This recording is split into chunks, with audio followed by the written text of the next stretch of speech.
16 জুলাই সকালে শিক্ষার্থীদের উপর ছাত্রলীগের হামলা, বিকেলে আওয়ামী লীগ অফিসে হামলা এবং রাতে জেলা বিএনপি অফিস ভাঙচুর সব মিলিয়ে কাটা ঘায়ে নুন দেওয়ার মতো পরিস্থিতি সৃষ্টি হয়।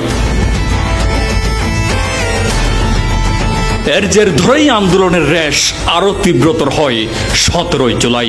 সেদিন মিছিল, রিং রোডে অবস্থান কর্মসূচিতে দিনভর আবারও উত্তাল থাকে গোটা কক্সবাজার শহর।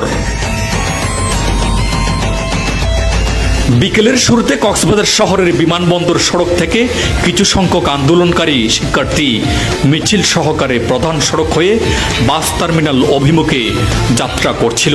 ঠিক একই সময় কক্সবাজার পাবলিক লাইব্রেরির শহীদ দৌলত ময়দানে অবস্থান নেয় আওয়ামী লীগ ছাত্রলীগের নেতাকর্মীরা।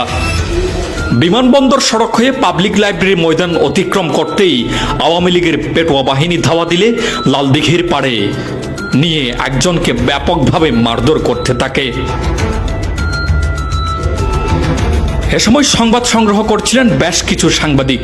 এক পর্যায়ে আওয়ামী লীগের পেটোয়া বাহিনী মারধরের সংবাদ সংগ্রহ করায় সাংবাদিকের উপর অতর্কিত হামলা চালায়। এতে অন্তত 5 জন সাংবাদিক হামলার শিকার হন। হামলার শিকার সাংবাদিকদের মধ্যে ছিলেন চ্যানেল 24-এর কক্সবাজার জেলা প্রতিনিধি আজিম নিহাত, দেশ টেলিভিশনের কক্সবাজার জেলা প্রতিনিধি সৌরভ দেব, 71 টিভির ক্যামেরা পার্সন হেলাল উদ্দিন, দৈনিক আজাদির কক্সবাজার জেলা প্রতিনিধি আজিজ রাসেল, স্থানীয় সংবাদ মাধ্যম সিসিএনের মিশু দাস গুপ্ত সহ বেশ কয়েকজন সাংবাদিক।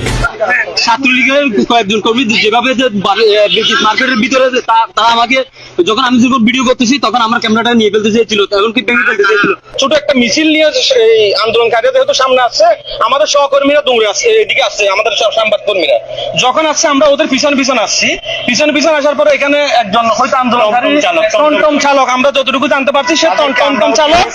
এখন আমাদের সংবাদকর্মীরা যখন এদিকে ঢুকছে, এখন ছাত্রলীগের ছেলেরা এসে আমাদের সাংবাদিকদের উপরে হামলা করতেছে। আমরা যখন দাও পাল্টা দেওয়া হচ্ছে তখন আমরা সবাই আসি পেশার খাতিরে আমরা সংবাদ কভার করতে আসি। সেখানে আমরা দেখছি হলো একজন লোক সে বসে আছে হোটেলে, তাকে এসে পিটাচ্ছে। তখন আমরা জানছি হলো সে একজন টমটম ড্রাইভার। তাকে যখন পিটাচ্ছে আমরা সবাই আসি, তখন এই চিত্রটা ধারণ করতে গিয়ে সবার উপর আমাদের সৌরভদেব দেশ টিভিতে তার হাতের অবস্থা খারাপ হয়ে গেছে, আমাদের সবাইকে পিটাইছে।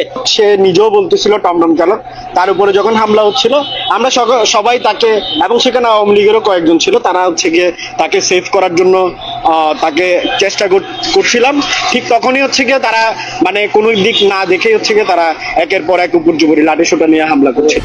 কক্সবাজারের সাংবাদিকদের উপর হামলার বিষয়টি নিয়ে দেশ জুড়ে সমালোচনার ঝড় ওঠে। এরপর রাত ঘনিয়ে আসতেই শুরু হয় গণহারে ধরপাকড়। News desk, Telegram news, Cox's Bazar.